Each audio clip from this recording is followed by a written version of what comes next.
is not the end! This is only the beginning!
G'day audiophiles, it's that time again. The Sirens of Audio is coming at you with a new episode, and I'm your host. My name is Dwayne, and with me is...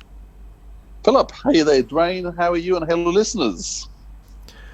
Well, it's great to be back together again. Like I said last time, I was a long way from here. I'm up in the top end of the Northern Territory now, speaking to you, and I think the internet's better here than it was in New South Wales. Well, that might not be hard with the NBN at the moment, so glad you've got good coverage up there. Let's not go there. Let's not go there. Now we've got the Crocs at the moment. I am swimming with the Crocs. So let's start off a little differently this time. We'll start off with our recommendations first, because we've got a great show lined up tonight. We're going to be talking about the latest released. That is the Lovecraft Invasion, the long-awaited Lovecraft Invasion, and we're going to have author Rob Valentine joining us shortly. But first of all, we're going to talk about our recommendations for you, put them at the start of the show. Now, because, as you said, I've been swimming with the Crocs, I've been too busy to listen to anything else other than what I have to. But what have you got, Philip, to recommend for us this time? Well, I've been listening to a few things, but some off the modern catalogue, recent catalogue. I listened to Missy 1 again in preparation for Missy 2. So I've listened to the two Missies and also Robots 1 and Robots 2. So I've been going through some of the old ones again from a year ago just to catch myself up. Missy was even better than I had remembered the first one. It was interesting. Missy 1 ends with a bit of a cliffhanger. The stories all come together with her creating this Master TARDIS, and it's basically not used in the second box set at all. But it doesn't matter, because all the stories are really great. So really enjoying Michelle Gomez's performances, and with the Meddling Monk. They're just great stories. Very funny and then very dark at the same time. So Miss is great. And then I just finished listening to Robots 2 as well. And what a wonderful box set that proved to be. So enjoying the Robots series. That world that was created by Chris Boucher for Robots of Death just gets better and better. Yeah, that middle episode on box set 2, was it Toos and Pool? That's right. That surprised me. I didn't expect them to get a standalone episode, just them, which hopefully will tie in at some future box set. But that was absolutely sensational. I'm sure in a future episode of the Sirens of Audio we can chat about the robots. Does that sound like a date? That'll be worth doing. As I said, that episode in particular, Jago and Lightfoot, I loved and adored as a wonderful spin-off. And the only sad thing is, because of the death of David Collins, there can't be a spin-off for Toos and Pool, because those two together were just amazing. It was a very clever thriller episode. It was good to have. Yeah, it was absolutely awesome. Well, thank you for those recommendations.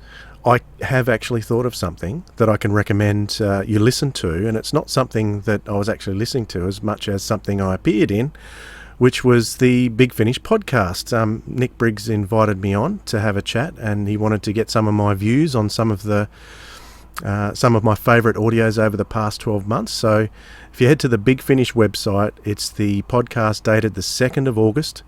It was really fun chatting with Nick and Benji as well. So I can recommend that.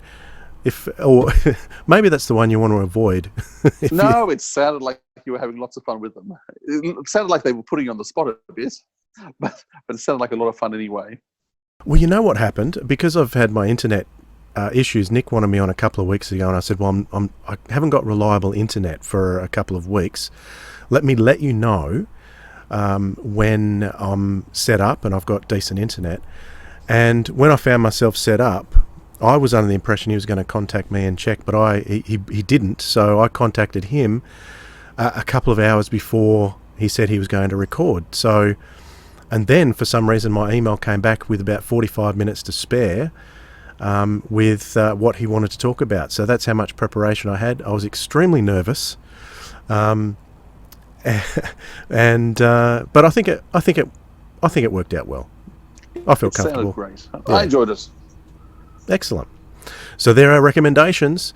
How about we stick in a little trailer for the episode that we're going to talk about now, The Lovecraft Invasion. From Big Finish Productions, Doctor Who, The Lovecraft Invasion.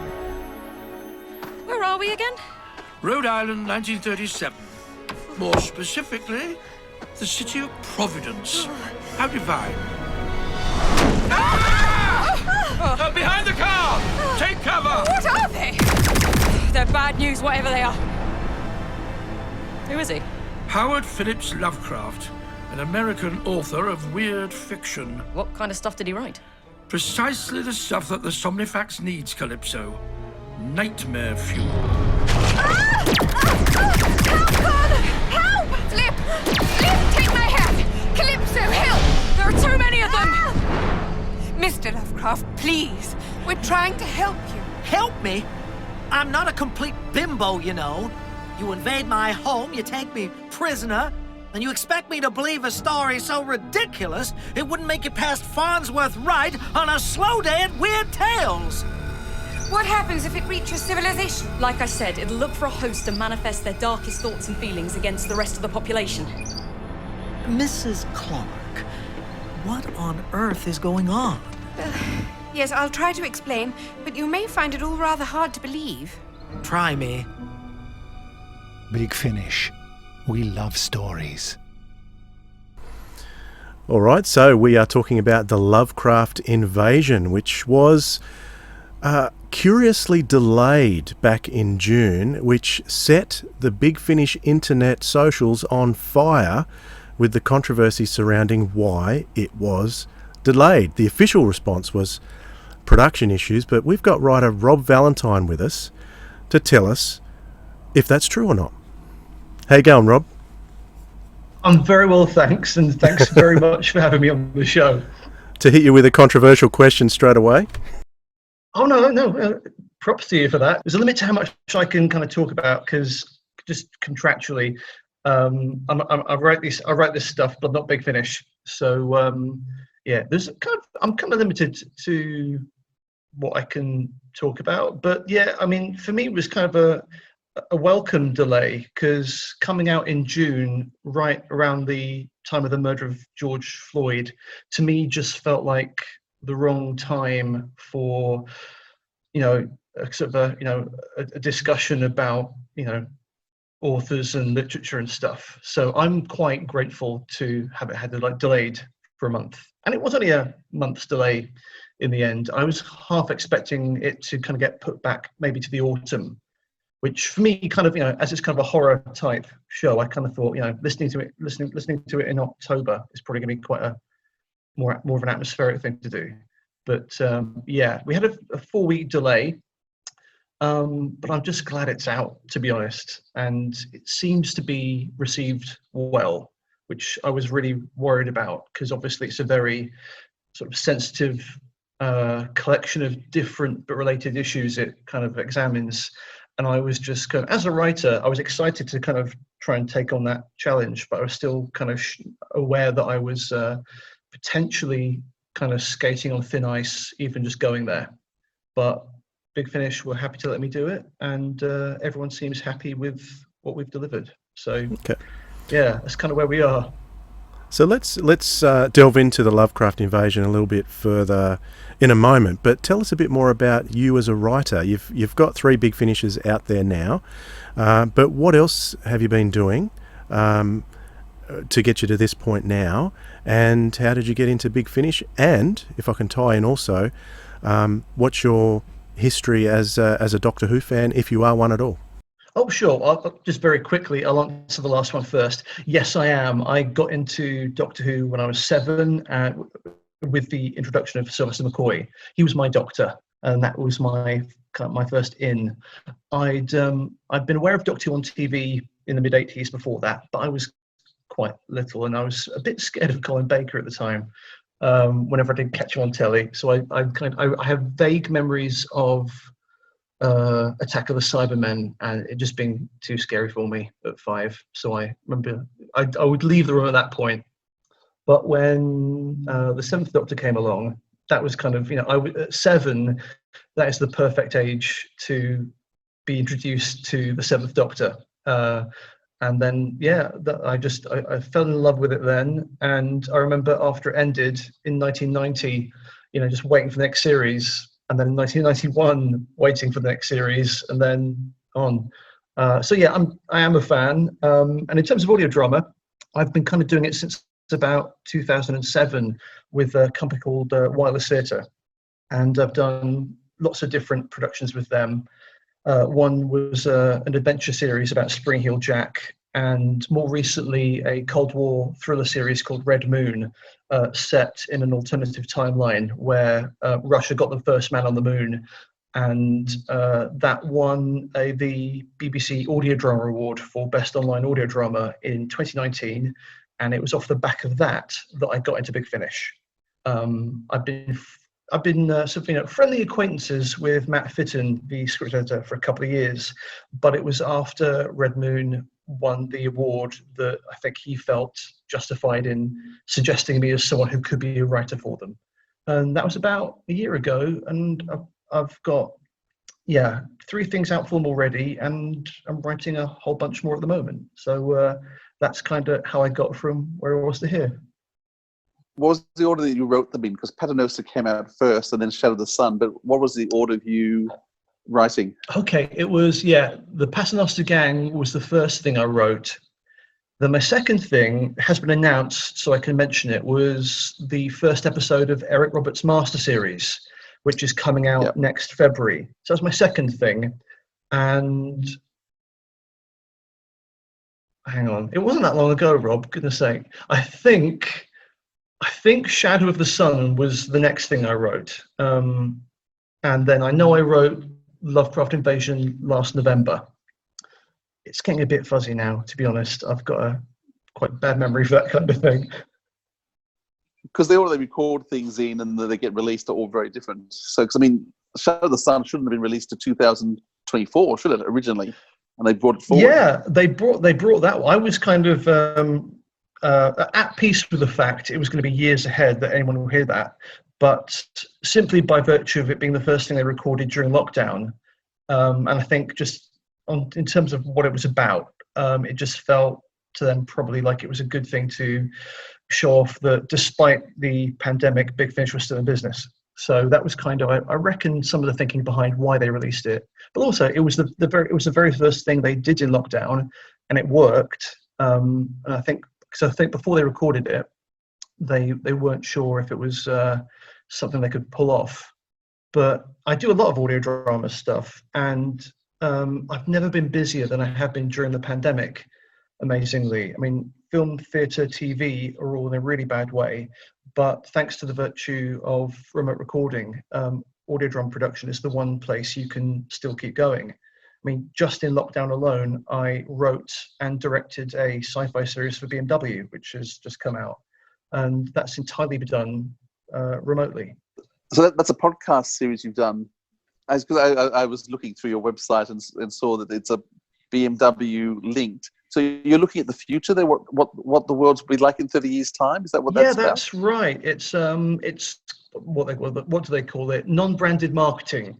So the show itself has got nothing to do with BMW, but it is a sort of sci-fi story that nevertheless kind of echoes their sort of vision for the future, what they reckon technology and their use of technology is going to be like.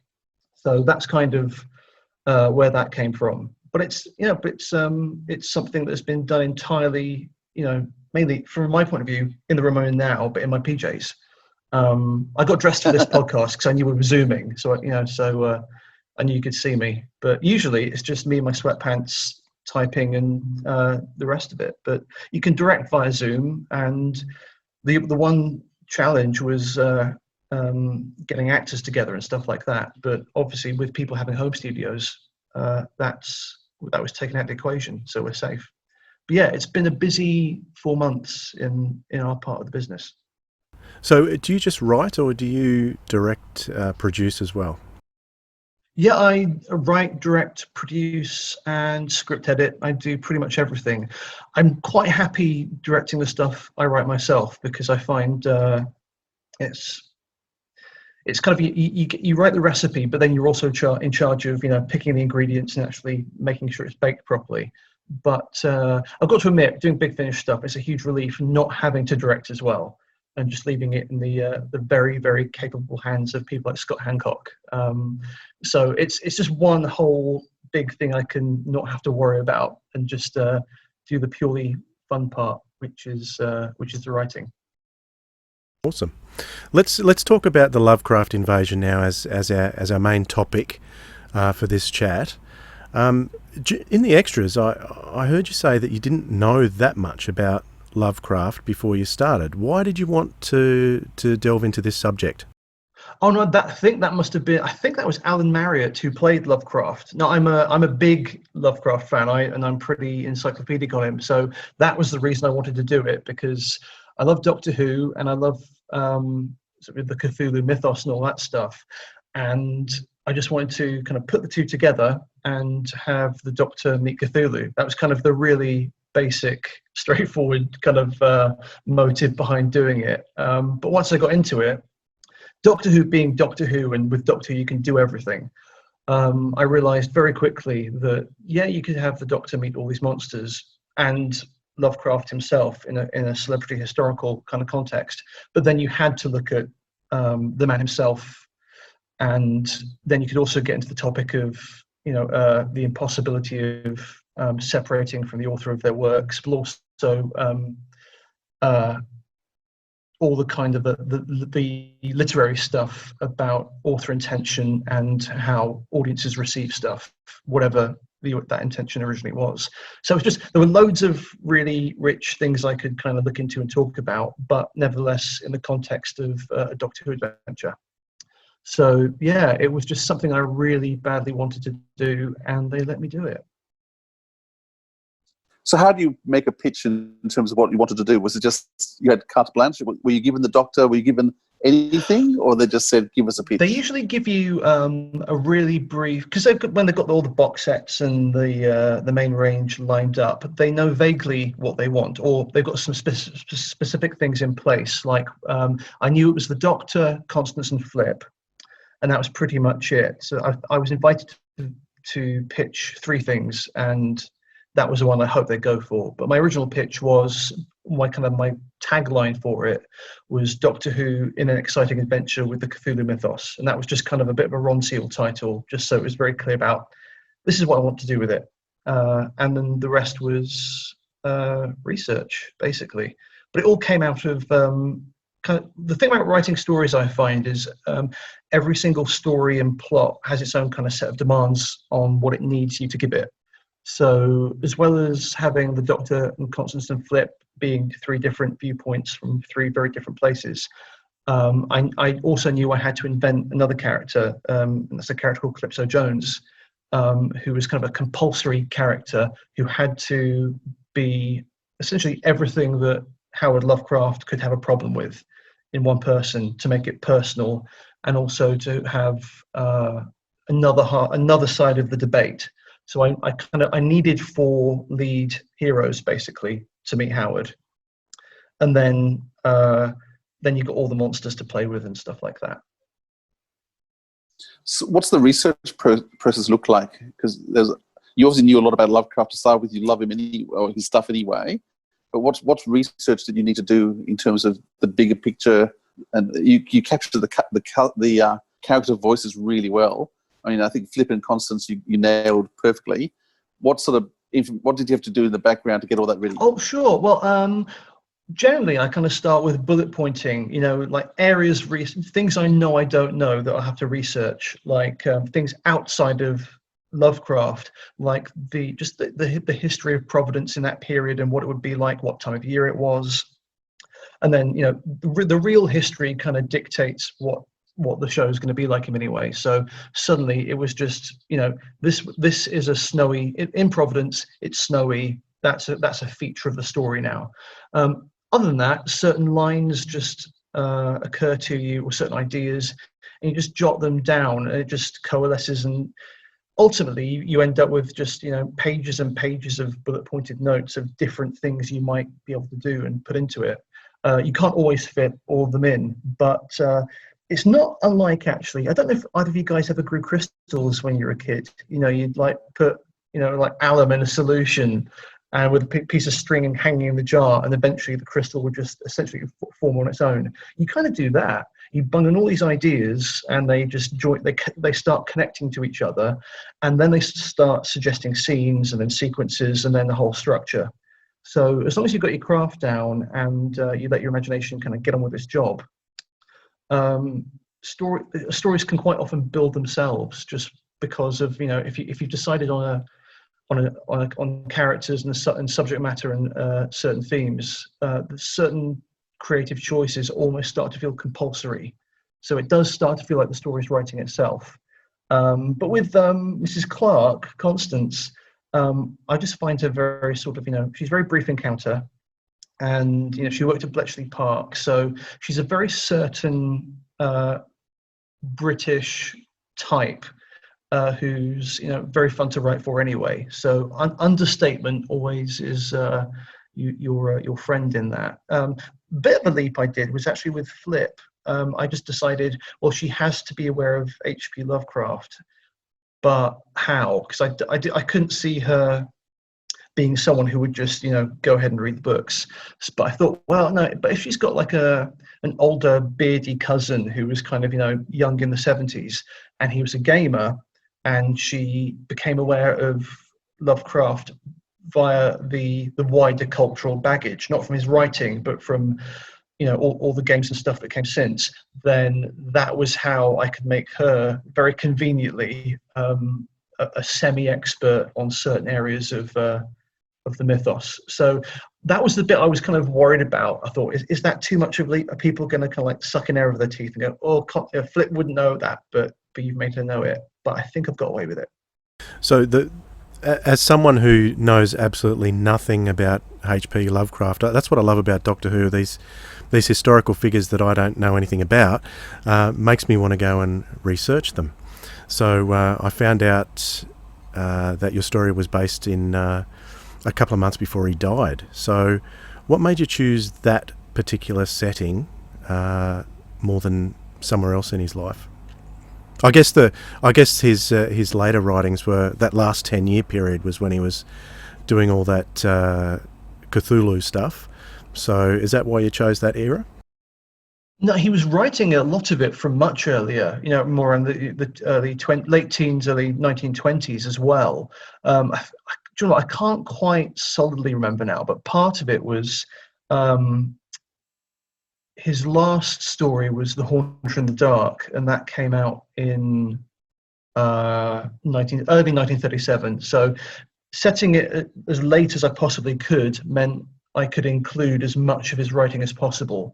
And also having him as a character, knowing he's dying, or at least having an inkling, it put the character in a retrospective mood. He's looking at himself, he's reviewing his life. The character's being retrospective, and while he's being retrospective, me as the writer can also be retrospective.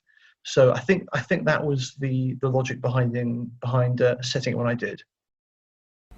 There was an interesting line which you had Jones say right at the end of the story, and which was the crux of, I think, one of the messages that you were getting across, and that was, I tried to hate him, but in the end I just felt sorry for him.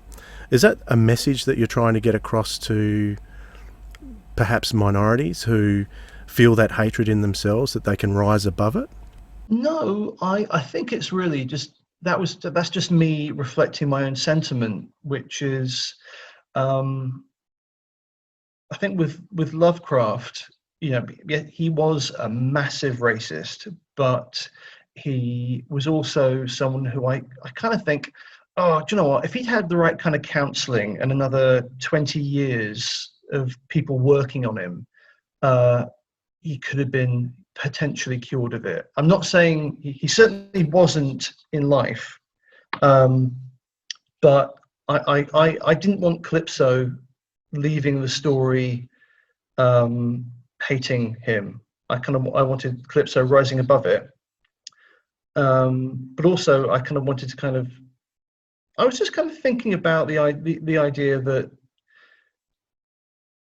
there are racists out there, and all around us in the moment, in power, in what we like to think of as our Western liberal democracies, and there are people who support people who and they have racist views, but are they all lost causes? Or if we talk about things, if we discuss these things in the culture and talk to each other, can we win people over? Rather than cancelling people, which I don't think is a thing, but rather than shutting people down and refusing to engage, can we, win people over, talk people out of these abhorrent beliefs they've got, rather than just deciding that someone is racist, therefore they're a lost cause. There are people who are like that, make no mistake, but I kind of think I kind of felt like the Doctor is a hopeful character, and at his most hopeful, when you're not dealing with people who are utter monsters, then if you're still breathing, you're not a lost cause. And that was kind of the sentiment I wanted to end with.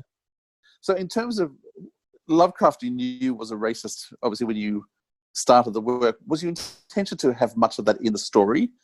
There's a limit to how much you can actually demonstrate it, which we do, but the choice of language was very careful, because just in terms of the format and the fact that it's Doctor Who, there is a limit to what you can actually demonstrate.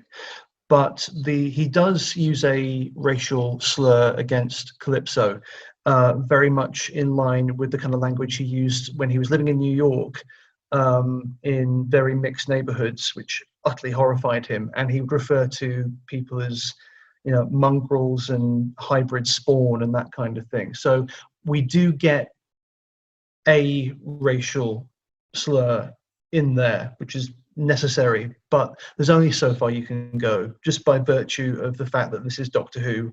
It is for Big Finish, so there are compliance issues to take into account. But it was very important to show that he was racist, and rather than just talking about it or having it purely off screen, it needed to be on screen. I need to be in the show itself rather than just to one side. Okay, in terms of Doctor Who stories, though, just the Doctor travelling in history, one of the things he does constantly is meet racists. I mean, I think there's, in Avenue Q, the musical, there's a song, Everyone's a Little Bit Racist.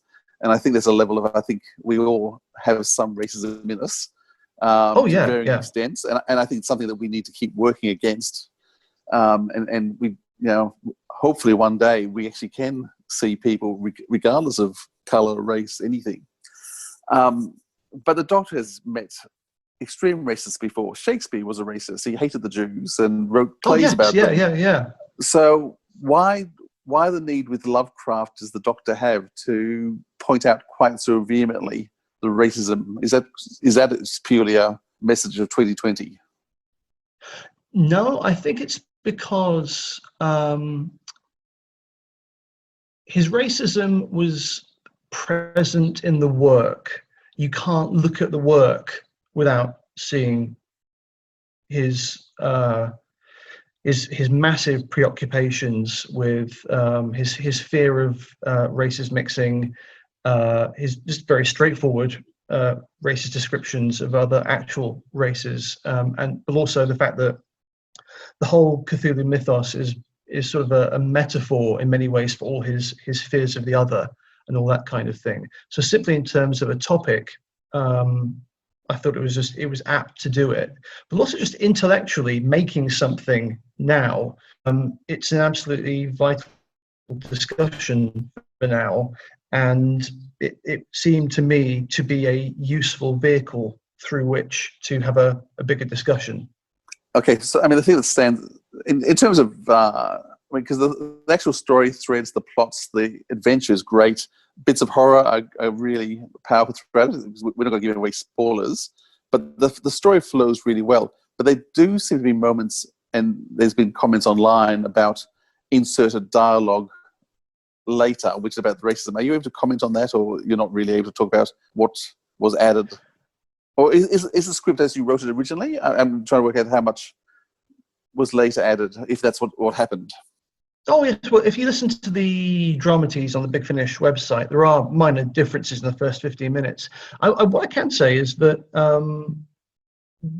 there is, being Doctor Who, being a flagship show, it's kind of necessary to make it very clear that where the Doctor stands on these things, and with a character like Lovecraft and basically the discussion that the story's having, it was about that. So we did have to kind of make sure that was very, very clear. Yeah, very good.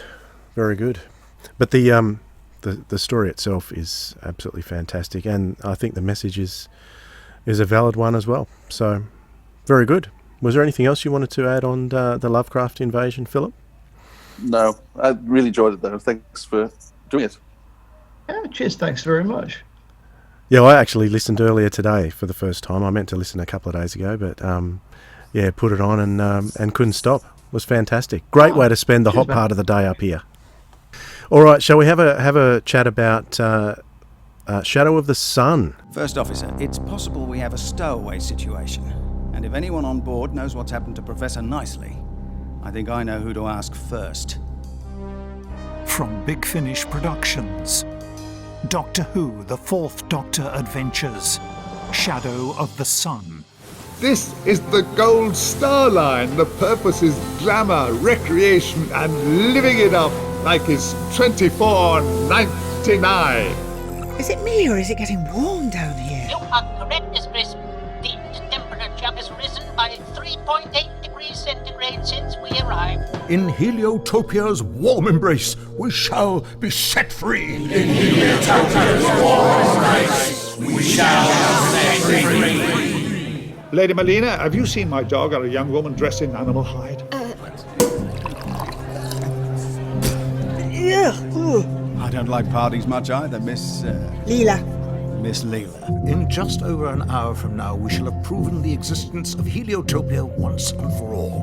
In 1 hour from now, the ship will be vaporized. Don't you understand? Now, Professor. Passengers aren't allowed on the lower decks unless there's an emergency. And there is no emergency, is there, Professor? No emergency at all, apart from the fact that we're all going to die. Big Finish. We love stories. Yes, this'll do. Perfectly safe. Is he correct, K9? Leela, why are you asking him? Insufficient data. K9 is more cautious than you, Doctor. I'll have you know that my middle name is Prudence. Is it? All right, so it was the first Big Finish story recorded during lockdown. Was that an exciting thing for you, Rob? No. No, I saw a tweet with some screen grabs of Tom Baker recording something. I didn't know that it was Shadow of the Sun. So I kind of worked out later, they were recording it then. Great. So I think I found out after the fact. But usually when you're recording, as the writer, you get to go along to the studio. And I didn't get to do that on this one. I had met Tom once before at a different recording that I wasn't involved with. I was just shadowing Nick Briggs for that.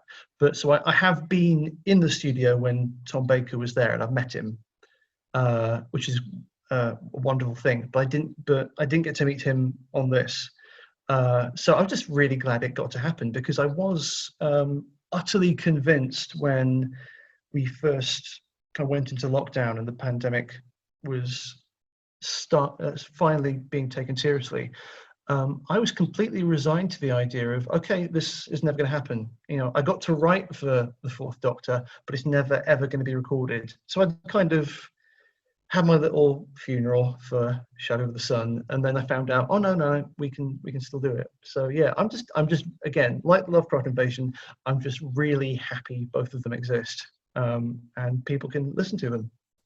So it was written for a series 13 for a couple of years' time, and they do feel like there's a few little links for other things happening in there. Were there supposed to be links to other shows happening in that season, or does it stand alone by itself quite happily? Oh no, it completely stands alone. I don't actually know what the rest of the season holds. It's just, I rather like creating a sense of a wider world off screen. So if there were any little bits in there that did make you think of other adventures that you might have seen, yet they don't exist. So it's just the occasional reference to, just, you know, other planets and places and people and events that have happened somewhere or will happen somewhere, but they're nevertheless just there to make the world feel a bit bigger. It certainly felt like it was coming from somewhere and going somewhere, so that's really good writing. That's great. Can I say, the dialogue between Leela and the Doctor for the first 5-10 minutes was hilarious. It was classic Tom Baker. The way they played each other, Leela's skepticism and playing the straight man to Tom was just, it was a joy to listen to.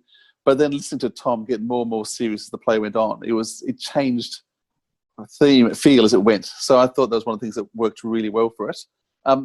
Tom and Leela, how was it like writing for them? Tom and Louise. Oh no, it was fantastic. And also I knew that as the story went along, the situation would force the Fourth Doctor to get serious.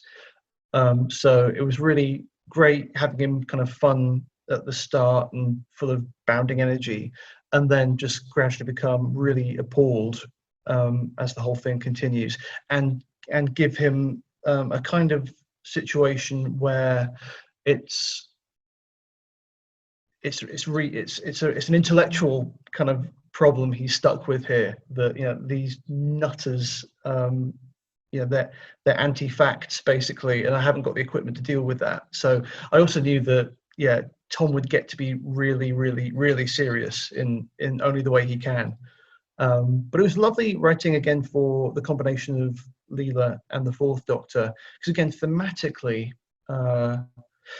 she's very instinctive and he is supposedly rational, although actually it was great fun kind of showing that in some ways it can be the reverse. But again, that's completely on theme with the whole idea of, you know, the kind of anti-science, you know, my opinions are as good as your fact kind of school of thought that again we're kind of living through at the moment, and seems to be kind of responsible for an awful lot of our problems. That was, again, it was a nice discussion, you know, I could kind of use Doctor Who to have, but not forgetting actually writing for K9. Because John Dorney, the script editor, emailed me and asked, "Hey Rob, how would you fancy writing something for the Fourth Doctor, Leela and K9?" And yeah, I never thought I'd ever get to do that. And they're a really good. And the thing is, you get to have how many? There are 3 of them, so you get one double act. You get to write potentially at different times 3 different double acts between those 3 characters, and they can all gang up on each other and all that kind of thing. In Lovecraft Invasion, you're addressing the idea of racism quite strongly throughout the story. In this story, I think it's a bit more subtle. You're looking a lot more at the idea of faith and belief and what drives you. Why did you decide to make that your theme throughout? It seemed to be, or rather, it still seems to be, especially, you know, if you think about COVID-19 and all that. There's definitely a culture at the moment where people prize their opinions, despite all evidence to the contrary. So my big inspiration on it was this guy who was determined to prove the Earth is flat, and so he was doing rocket launches to get to a high enough vantage point to prove his point. And he died actually after recording, but before release. But the whole anti-vaxxer movement and even Brexit, the idea that if we just believe enough, this will be a success. All those things were basically what I wanted to deal with. In some ways, because I think, that was it. I wrote the Lovecraft Invasion first, I think, and with Shadow of the Sun, it felt a bit more of a chance to write. It's kind of structurally more of a trad Doctor Who, and then take it from there. Yeah, I mean, I love the Shadow of the Sun because it's a rollicking yarn. I mean, the story, the adventure, the action, it just doesn't stop. It's non-stop, but the message behind it is there, but it's a bit more subtle in terms of, it doesn't feel like I'm being hit with it all. And I guess that's partly, maybe this is because of the later story. I thought it was an interesting choice that you made, though, the main villain, a scientist himself, who didn't believe. So it was good that it wasn't an attack on religion per se. It was actually saying, anyone, even the most educated scientific, can still have beliefs that are leading people down the wrong path because they won't listen to the wider views. Is that partly what you're getting towards? Yes, it's actually attacking religion was absolutely not on my mind with this. The interest I had is not people who believe in any particular religion or religious dogma. It was more about people who hold positions stubbornly out of belief, which they kind of dress up as being rational, but also are completely insane, like the Earth being flat, and believing that that 5G is causing coronavirus. It's more these brand new ideas that become fixed obsessions with people. That was kind of the phenomenon I was looking at more than religion. In fact, I wasn't even thinking about Brexit when I wrote it. But one note I got was from I can't remember, it might have been from John, but saying this is the best Brexit metaphor I've ever seen. And it wasn't a Brexit metaphor at all. That's just one iteration of the kind of thinking that is the politicians are using as well. But just devoid of evidence, devoid of reality. But the point is, you can't argue when the train's speeding towards you that there isn't a train coming, and that was kind of the point of it. Yeah, I asked Philip to talk more about that because I could keep going if you want me to. Because I listened to it when it first came out a few months ago, and so I've listened to lots and lots of things in between. But I do remember being very positively impacted by that. I'm a person with belief and faith myself, but I didn't find Shadow of the Sun offensive in any way, because that's your message. If you're going to have that faith in the implacable faith despite facts to the contrary, I think that certainly is the message that I got from it. So I really appreciated that one myself, so thank you. I hope you get lots more. How many more have you got on the go at the moment? At the moment it feels like too many, but I'm getting through them. They're keeping me busy for a while longer, I'll say that much. And Philip, you had some more to say about Shadow of the Sun? I was just curious in terms of where did you get the character name from Zorn from, out of curiosity? Where does Professor Zorn's name come from? Oh, I collect names. Whenever I get a good name, it goes on the list. And Zorn's been on my. It's just it's German for wrath, so it's just been on my. It's on my big list of names for years and years. And when I was thinking of I wanted a name that kind of suggested it's hundreds of years in the future, where different nations have joined and departed and cultures have mixed and stuff like that. So I wanted a really kind of an international sounding name that had a certain kind of rhythm to it. and Solomon Zorn were two of the names on my list, and I just put them together. So yeah, that sounds like an eccentric academic. Yeah. So yeah, basically wherever I go, if I've ever like done a temp job on reception or whatever, I go through the staff list, looking, and I've looked for any names that sound interesting. And so if I ever drive past a street with an interesting name, it goes on the list. So yeah, I'm a name collector basically. Wasn't Zorn the name of that lizard creature that Captain Kirk was fighting in that Star Trek episode called Arena? I don't know. I'm not huge. I like Star Trek. I'm just not hugely up on it.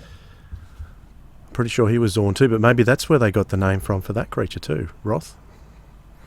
Was Zorn the green? Is that the green lizard dude thing he fights in the desert? Yeah, that's the one. Yeah, that's the one. Yeah. I think. I could be wrong. I'm not enough of a Star Trek fan. I haven't got that stuff to hand like I do with Doctor Who. No, that's okay. You don't have to. Trust me, it's not to hand in my head. It's just floating around. It's floating around in there aimlessly.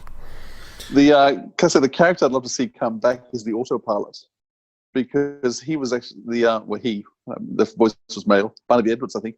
The autopilot. That's right. Yes. The morality of the autopilot and the logic of the autopilot, I was constantly floored by, and it was interesting that throughout the whole story, depending on who he was dealing with, the rationality of this computer was quite astounding. So if you get a chance to bring him back in another thank you. Yeah, basically I described him on the kind of like the cast list as an electronic Leslie Phillips, and then Barnaby Edwards just took that and ran. So I was really, really happy with what he did for it. Yes, that's the thing. You can write the dialogue, but you can't guarantee you're going to get a performance that brilliant. But yeah, he's fantastic as it.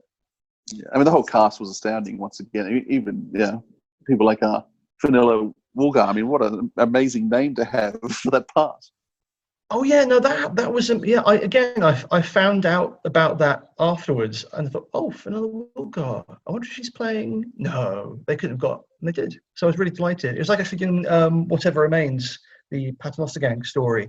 Again, that was pre-COVID, so I was in the green room chatting to Dan Starkey, and then Annette Badland walked in, and no one had told me they cast her in it. So yeah, the caliber of actors that Big Finish get for these scripts is just incredible. So I just felt really, really lucky.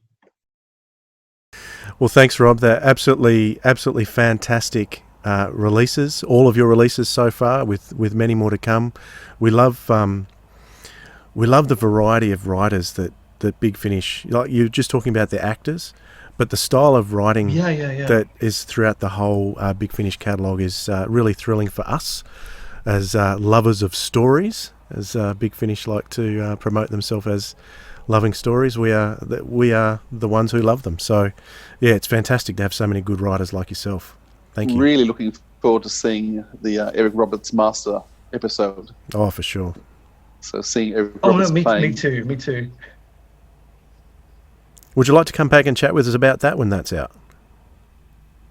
Oh, that'd be great. Yeah, it'd be dead of winter then. But yes, yeah, I'd love to. Yeah, thanks. Awesome. So what we like to do on the Sirens of Audio is give our listeners recommendations of things, not necessarily Doctor Who or Big Finish related, but something that we've been listening to that we can recommend that you might enjoy. So, Rob, have you got anything that you've been listening to that you could recommend to our listeners?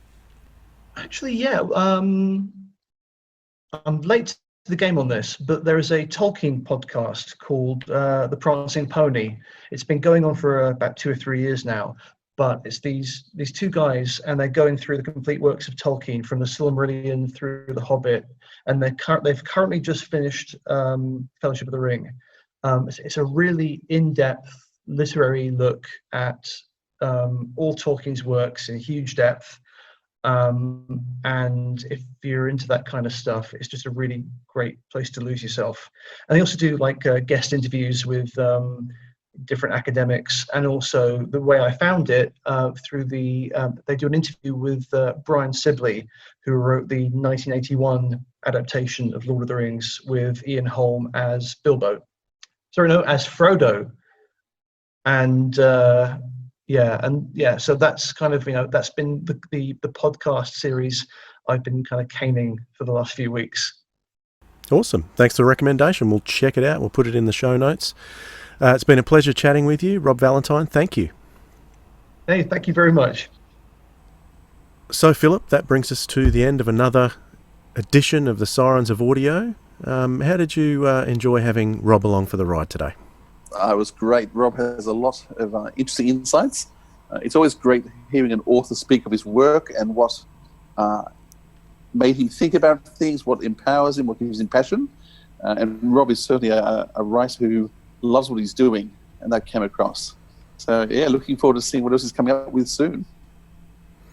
Very good. So, with the Lovecraft Invasion coming out 2 days later, the July monthly release came out, which was called Time Apart, a four-story adventure featuring Peter Davison. So we'll no doubt talk about that soon. And it's been very enjoyable. So in the meantime, listen to lots of lovely audio drama, because audio drama rocks!